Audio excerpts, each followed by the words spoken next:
Labas rytas.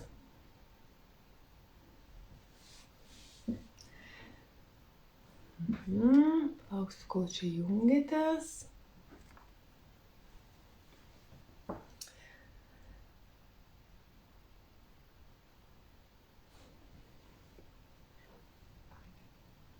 Kol jungiatės, tai aš pasakysiu tiem, kurie galbūt žiūrės įrašą ir matys dabar mane pirmą kartą.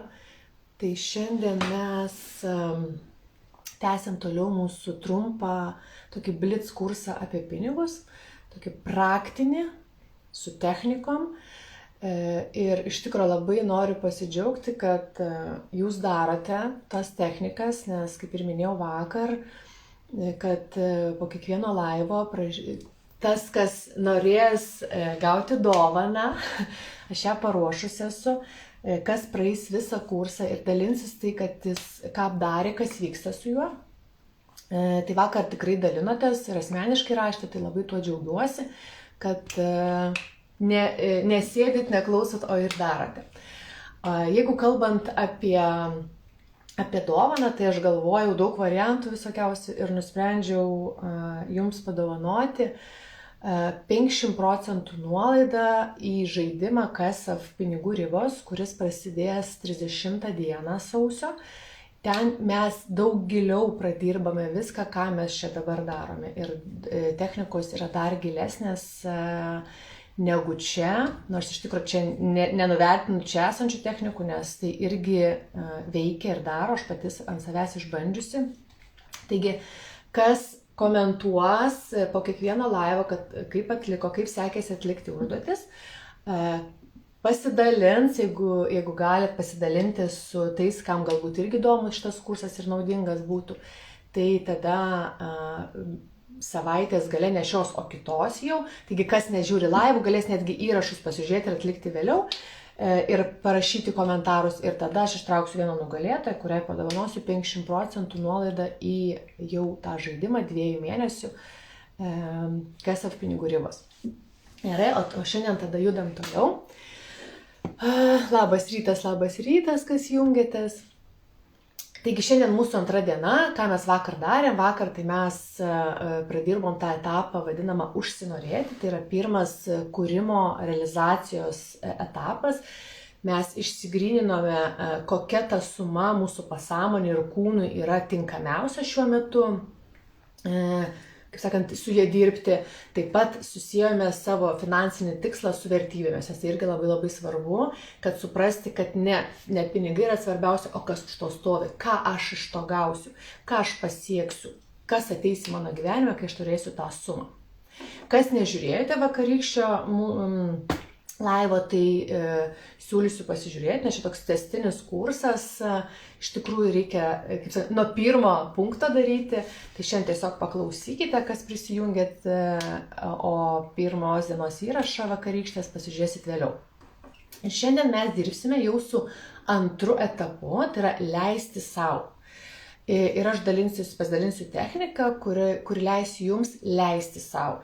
Jis tokia bus ilgesnė šiek tiek ir su ją siūlysiu irgi padirbėti ne vieną, o netgi keletą dienų arba tiesiog pagal pajautimą, kiek jums reikia.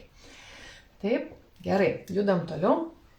Ir dažnai žmonės, kurie užsinorėjo, taip, neleido sau, užsinorėjo, atsirado impulsas jau veikti, kažkuriuo momentu sustoja ir neleidžia sau. Ir tai iš tikrųjų vyksta dėl įvairių priežasčių ir aš jums dabar papasakosiu 3 pagrindinės, tokias bazinės priežastis, nors jų yra iš tikrųjų daug daugiau. Tai pirmoji tokia bazinė priežastis, dėl ko žmonės neleidžia savo, tai yra toksai aš nesu vertas arba verta kažko tai. Aš nesu vertas, nes. Nors galbūt tiksliau būtų ta frazė tokia, kad aš nesu pakankamai kažkokia, tai ne. Aš nesu pakankamai gera, aš nesu pakankamai protinga, aš nesu pakankamai atsakinga, aš nesu pakankamai laisva. Visokiausių savo priduriam tų, kokia aš nepakankamai arba koks aš nepakankamai. Kaip pavyzdys įsivaizduokite, einate gatve ir tenais groja, išgirstate, kaip groja gatvės muzikantai. Ta muzika jūs užveda, viduje tarsi toks kažkokia ugnelė užsidega, jūs norėtumėt šokti tenais kartu, ta prasme, gatvėje, bet tuo metu ateina mintis, kad, kaip aš čia šoksiu, suaugusi moteris, kaip į mane pasižiūrės, gal dar kažką pasakys. Ir tada nieko nedarome, net tarsi užgniaužiame tą, aš neleidžiu savo. Ir tai toksai, ir kodėl aš neleidžiu savo, nes aš nepakankamai esu laisva. Taip, nepakankamai galiu tai daryti, ką aš noriu, nepakankamai laisva. Tai vat šitas viena iš priežasčių, kodėl mes neleidžiame savo, kad aš tiesiog nuvertinam save, kad aš nepakankamai kažkokia tai. Kita priežastis tai yra per didelė kaina viso to, ko aš noriu. Kaina esmė ne tame, kad susimokėtų aš turiu už tai, kad aš noriu dabar finansinio tikslo, uždirbti tokią pinigų sumą per mėnesį gauti, tai nereiškia, kad aš turiu susimokėti už tai. Kaina yra esmė tame, kad aš turiu kažką tai už tai atiduoti. Pavyzdžiui, jeigu aš uždirbsiu tą sumą, kurios noriu, tai gali, pavyzdžiui, iširti šeimą. Tai dažniausiai tai pas moteris būna. Arba jeigu neiširti, tai aš negaliu, pavyzdžiui, uždirbti daugiau už vyrą. Nes, kaip čia taip gali būti, ne? Pas vyrus dažnai būna toksai, taip kaip skauguliukas, kad jeigu aš uždirbsiu daug pinigų, tai aš nežinosiu, ar moteris mane myli dėl pinigų, ar dėl manęs. Taip, tai va toks irgi. Žinoma, šitie visi dalykai sėdi pa žmogų pasąmonė ir jie tikrai to nesuvokia, kol nepradeda su savim dirbti ir iškelia tą dalyką į paviršių. Kitas dalykas gali čia būti susiję ir su šeimos istorija, ne? Jeigu, pavyzdžiui, seneliai arba net ir tėvai gal kažkokį turėjo verslą anksčiau ir, pavyzdžiui, juos iš jų, kai turėjo daug pinigų, iš jų atėmė, reketavo galbūt, ne, arba netgi, užmušė ten kažkokius protėvius. Tada pas mus yra tas vidinis toks įsitikinimas, kad jeigu turėsiu daug pinigų, gali atimti arba dar blogiau, ne? Tai dėl to aš geriau nedarysiu, nes tai kaina yra man per didelė siekti tų. Ir aišku, tai viskas sėdi mūsų pasąmonėje. Kiti dalykai, pavyzdžiui, gali būti, pavyzdžiui, aš,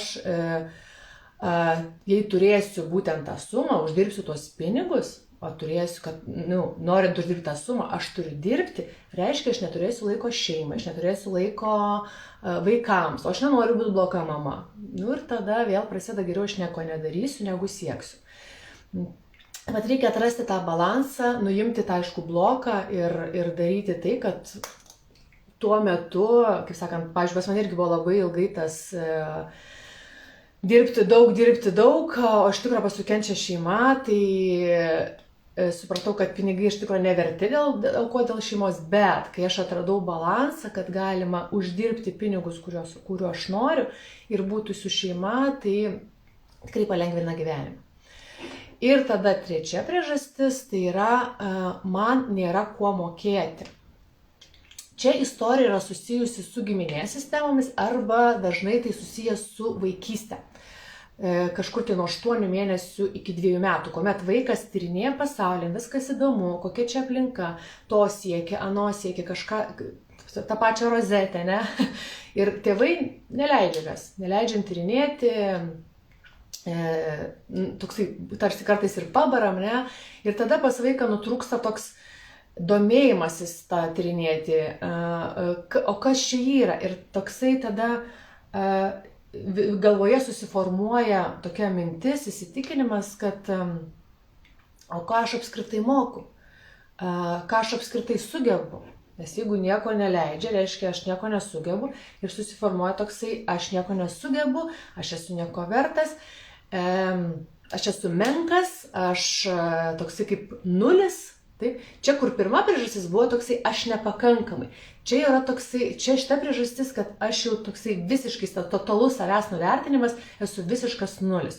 Tai va šitos 3 priežastis neleidžia mums norėti, arba mes jau užsinorim, atsiranda impulsas tarsi veikti, o šitos priežastis mus nusodina ir neleidžiam savo toliau tai daryti, nes norint pasiekti tikslą, mes turim ir toliau daryti, veikti, o ne tik tai užsinorėti.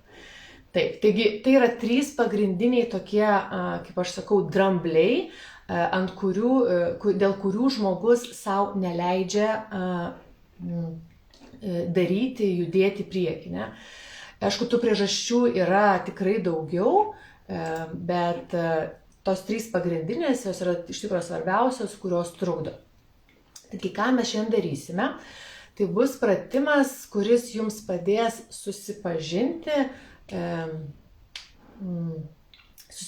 tiksliau sumažinti tą neleidžiu savo daryti. Galit iš tikrųjų dabar, nes ilgas bus pratimas, yra geriau jį daryti po eterio su savimi būnant, aš jums tik tai brėšiu schemą, jūs galite tiesiog ant popieriaus lapo susirašyti eigą, ką jūs turite padaryti, arba tiesiog paskui įjungti įrašą ir klausytis ir sustabdyti ir daryti pažingsniui. Taigi, visose tuose 3 drambliuose yra iš tikro tokia atitinkama nežinomybė, kuri juos sustiprina. Ir jeigu tos nežinomybės laipsnį tos nežinomybės mes sumažintume, tuomet galima būtų pabandyti tuos vadinamus dramblius apeiti, taip, ir parodyti savo kūnui, nes būtent dirbsim su kūnu, kad ir su tais drambliais aš išgyvensiu, nes kitaip įsijungia pasipriešinimas ir visiškai neįjungiam. Tai šiandien ta praktika padės jums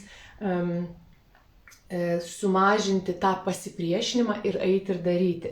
Kaip sakiau, šita technika nenuims tų blokų, juos aišku labiau mes pradirbame būtent žaidime KSF, nes ten ilgesnis laiko tarpas, čia trumpas, tai ten giliau pradirbame, bet tas, kad jums padės apeiti tarsi tuos dramblius ir suprasti, kad aš galiu išgyventi, tai yra saugu ir tą nuimti pasipriešinimą daryti, kuri bus 3 etapas veikti ir daryti.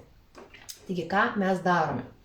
Pirmiausia, įsivaizduojate prieš save laiko liniją, stot kažkur kambarį, laiko liniją. Jeigu sunkiau, galite netgi pasimti siūlą arba kažkokią tai juostelę ir tiesiog, aš gal piešiu, ne, gerai, tada. Gal taip. Ne, taip geriau. Jeigu atsistojat kambarį, ne, iš viršaus vaizdas būtų, ne, jūs galite tiesę, galite kažkokią tai liniją tarsi nupiešti juostelę ant grindų, laiko linija yra, ne. Jūs atsistojate kažkur tai čia ir dabar, aš gal nesumaišysiu jums, kad į kitą pusę žiūrė. Čia esate jūs ir dabar. Jūs atsistojate čia ir dabar. Tada pasiemate, aišku, prieš tai pasiemate popieriaus lapą, užsirašote tą sumą, kurią jūs vakar išsigryninote, kuri yra tinkamiausia jūsų psichikai ir kūnui. Ir tada, eidami laiko liniją kažkurioje vietoj, padedate tą lapuką. Tikslas tenais bus, taip? Tik atsiminkit, taip, kai mes vakar irgi darėt testą, kad tas lapas su suma nebūtų toliau negu 2-3 metrai. Tai yra tas atstumas, kai mūsų pasąmonė tai priima kaip pasiekiama ir vyksta toksai mažiausias pasipriešinimas tam. Pajaučiat, kurioje vietoj tas yra jūsų tikslas ir jūs jų padedat. Gali būti ir arčiau, taip, ištiestos rankos. Gali būti truputį, kur reikia pasistengti, bet kad netoliau 2-3 metrų, nes iš tikrųjų vakar jūs išsigrinot, kad būtent ta suma yra tokiu atstumu nuo jūsų. Ir stovėdami čia ir dabar panalizuojate kelią link tos sumos. Jūs žiūrite į grindis, žiūrite, kas ant tų grindų yra, ar jeigu kiliminė danga, gal kokie raštai yra, kaip ten kas yra, kokia galbūt dulkelė yra, gal šiukšlelė, o gal iš tie kažkokie griovelį. Jeigu laminatas arba lentos irgi, kaip kad labai smulkiai, bet taip žvilgsniu žiūrite į tą kelią link savo tikslo. Išanalizuojat viską smulkiai, ir skiriate, kokias tikrai 3-4, gal net 5 minutės. Skirkit savo laiko tam. Ir tuomet, kai jūs pasižiūrėjote, stebėkit, aišku, save, kas su jumis vyksta. Galite užsirašyti tokią kaip refleksiją, kas su jumis darosi. Tikrai gali būti išlysti pasipriešinimas tam pačiam ėjimui, pasipriešinimas rezultatui, čia irgi viskas normalu. Ką mes darome toliau? Tada jūs atsistojate kažkur šone, stebėtojas. Į meta poziciją, tai yra į stebėtojo pusę, į vietą ir viską žiūrite iš šono. Taip? Irgi nužiūrite tikslą, nužiūrite tarsi save, ne, kur stovėjote, irgi nužiūrite kelią, bet jau iš stebėtojo pusės, iš stebėtojo pozicijos. Atidžiai irgi skiriate 3, 4, 5 minutės. Irgi kaip tada jaučiatės, kas tada vyksta. Kai tai padarote, tada vėl grįžtate į čia ir dabar. Taip. Ir labai lėtai einate link savo tikslo, link tos sumos.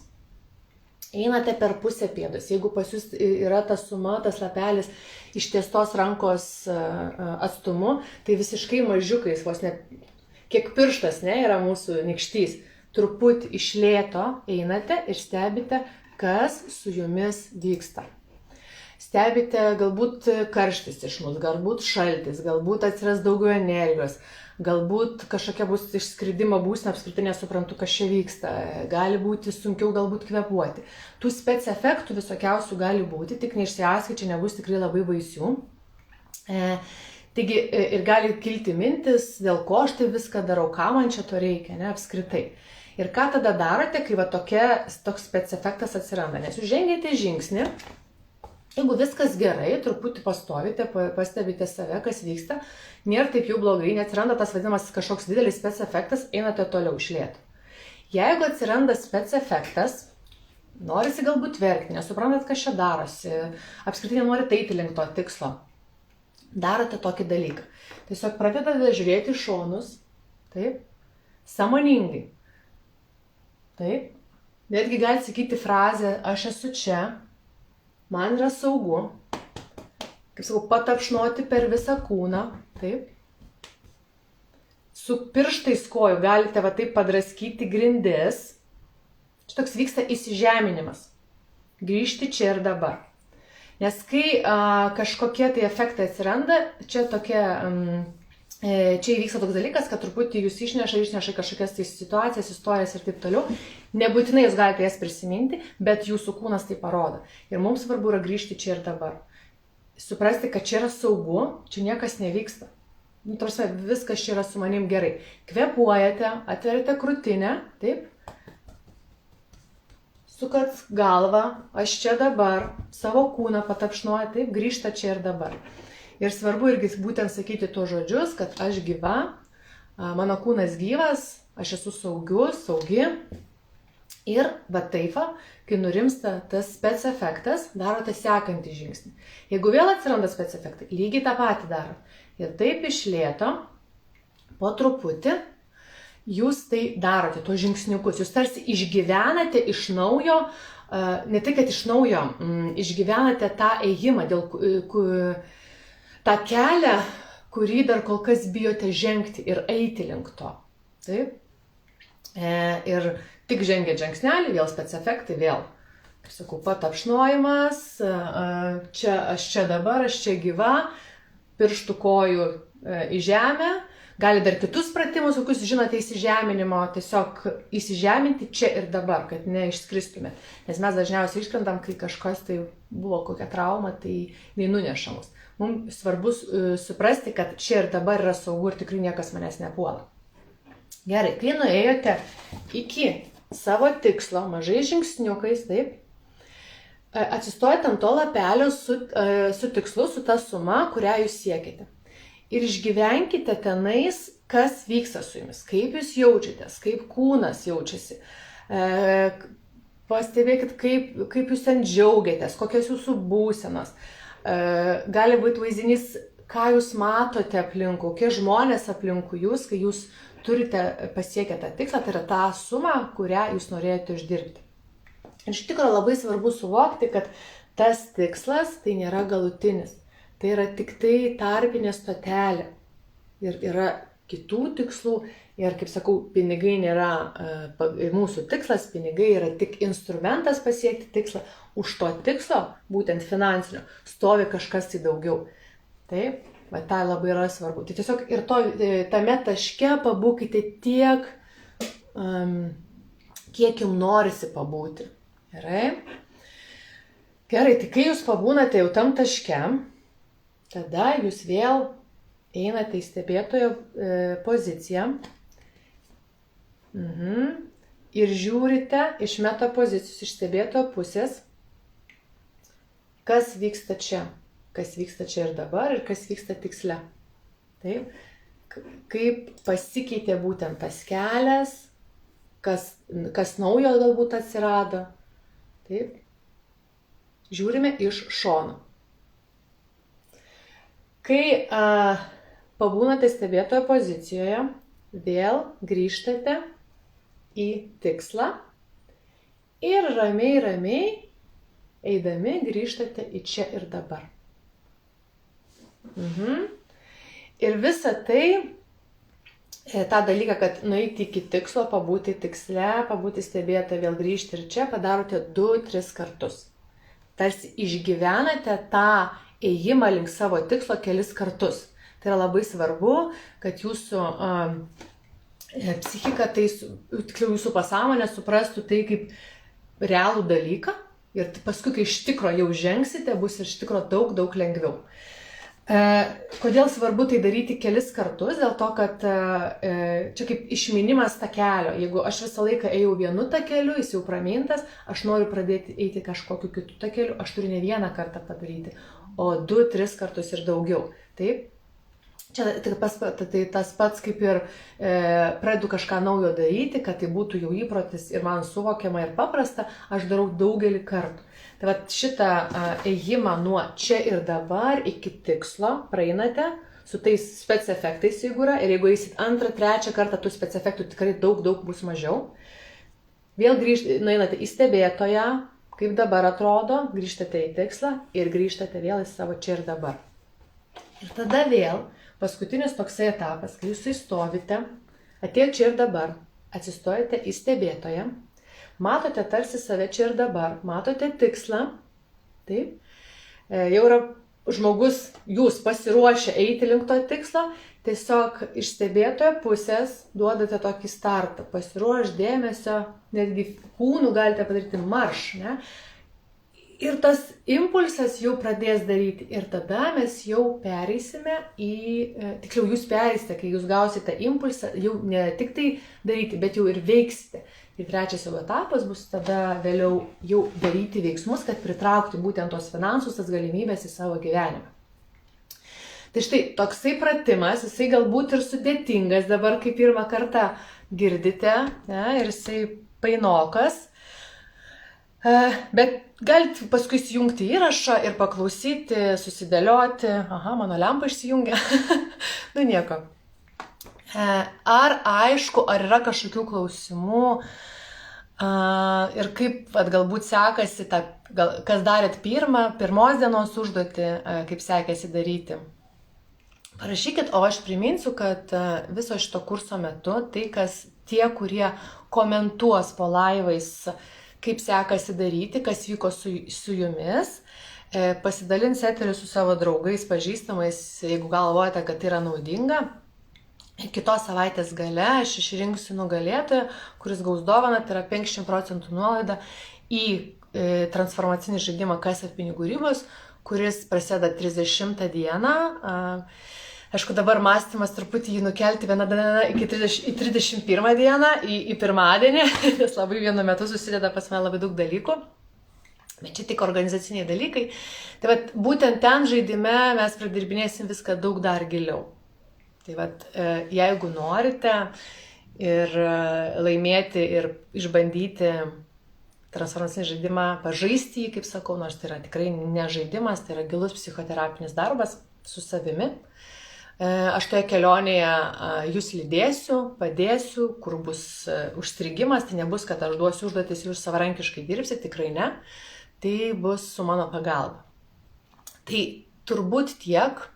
Komentarų nėra, tai turbūt smegenų neišnešiau, ne, buvo aišku, ką aš norėjau šiandien jums pasakyti ir koks tas pratimas, kuris padeda leisti savo, nesustoti būtent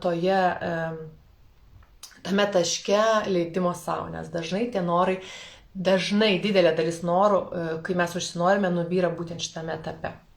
Taigi leiskite savo daryti pratimus, leiskite savo pabandyti kažką tai naujo ir tada susitinkam rytoj. Dėkui, ačiū ir jums. Susitinkam rytoj ir rytoj jau bus apie trečią etapą, tai yra pritraukti galimybės, pritraukti pinigus, nes jeigu mes siekiam finansinio tikslo ir aišku, tai pritraukiama būtent darant ir veikiant, o ne tik sėdint ir galvojant. Kaip aš sakau, visą laiką reikia daryti, pakelti minkštą ir daryti. Tai ačiū Jums labai visoms, geros dienos, aišku, tokia diena šiandien snieguota labai stipriai matau, bet vis tiek gražios dienos, daug šypsenų ir iki rytojaus. Ate.